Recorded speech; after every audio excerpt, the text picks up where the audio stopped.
for your time. Yeah, good evening. I'm sure you've seen this video yourself. Yes. Disgusting, I guess. Yes. The move by the minister to get the assistant headmaster arrested. A right call, you say? Well, I don't really know the position that the minister holds in respect to that decision or what made her to arrive at that decision. So I wouldn't want to contradict what she said because if what we have, the investigation that we have conducted, the age that she mentioned, I don't really know if that is the age, but since she's in a better position to get a security briefing, we will go by it. So let's even admit that the girl is 13 years and is a secondary school. Because the indication that we would also have is that the girl has completed school. I don't know what the position what the story is now. We are still investigating. So the issue of arrest, I think that is a right decision for the minister to do so, depending on the way and manner, some of the information that she has. So it's a bit complex. I wouldn't say that the arrest will be enough to address the matter. And as I've always maintained, the issue of whether Ghana Education Service has dismissed him or whether or not the Ministry of Gender, Children and Social Protection want to arrest him do not really speak to the core of the issue that we have to address. Our concern is that this is not the first time that is happening in secondary school or even primary and the GHS level. And people always take advantage of children. So for us to really deal with this matter, then we need to take a pragmatic steps to look at how best we can develop a policy that will safeguard the school environment. And that for me is what our focus should be, because the antics that we are playing around this is more or less is a bit deceptive in terms of the substantive matter that we have to address. So for us, whether they want to arrest or they want to dismiss, the subject matter is still at stake that we need to address, so that our children will not fall prey to scrupulous people who are within the teaching profession.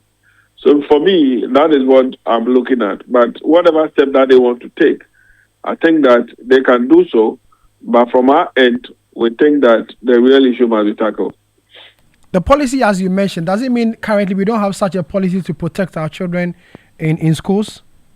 We don't. The whole point is that you have the professional code of conduct, which is the basis for which Ghana Education Service even dismissed the assistant headmaster.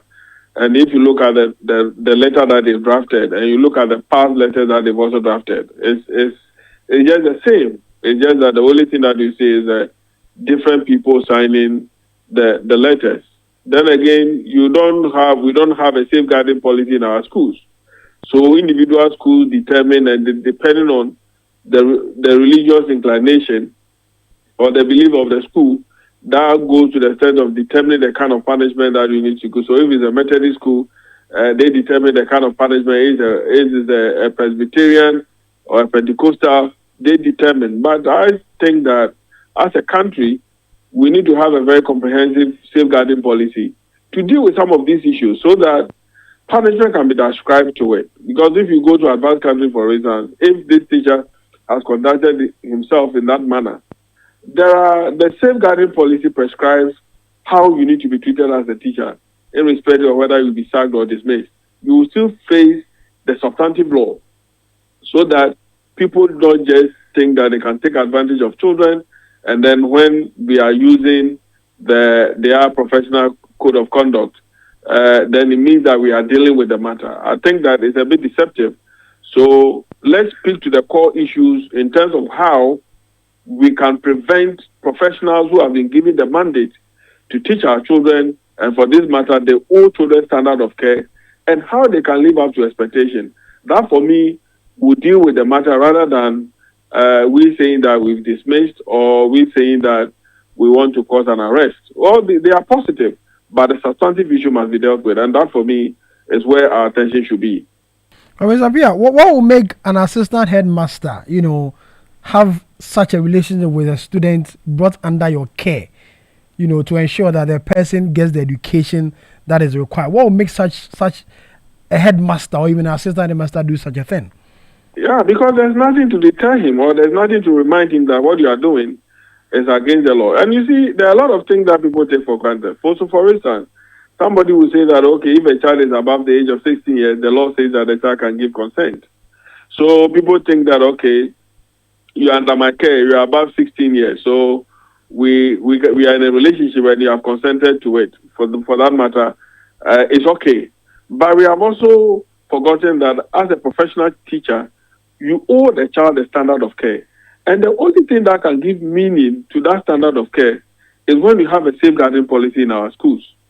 It's spelling out the relationship that must exist between a teacher and a student, student to student, and then student to other workers that work within the school environment and all that. So we don't have it. So people think that they can do whatever they want to do. And in most cases, when some of these things happen, depending on who you are, the school will decide whether they will do their investigation and then either to silence the girl. Because if you look at the history of the girl, there are certain offenses that she has committed before and certain actions were taken against her and all that. So you come to the point that even when it comes to the exercise of administrative authority, the children become more vulnerable because at the end of the day, the question will be, what did you go to the assistant headmaster's office to do?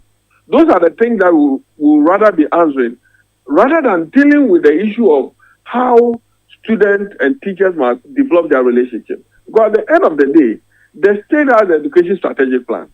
And for the first time, we have also included in our strategic plan that the issue of child protection and child rights will be visible and expressed in our educational system. The only thing that we can do in respect to that, because you cannot go and teach child rights in the classroom, or you cannot teach child protection in the classroom as a subject.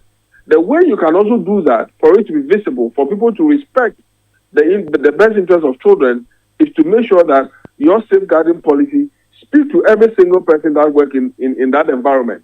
So that early morning when they wake up and they know they are going to school, they know that there are certain activities that you cannot carry out with a child. You go to advanced countries, nobody will tell you that if you're a social worker or you're a teacher teaching a nursery school, there's a way that you need to develop relationship with the children.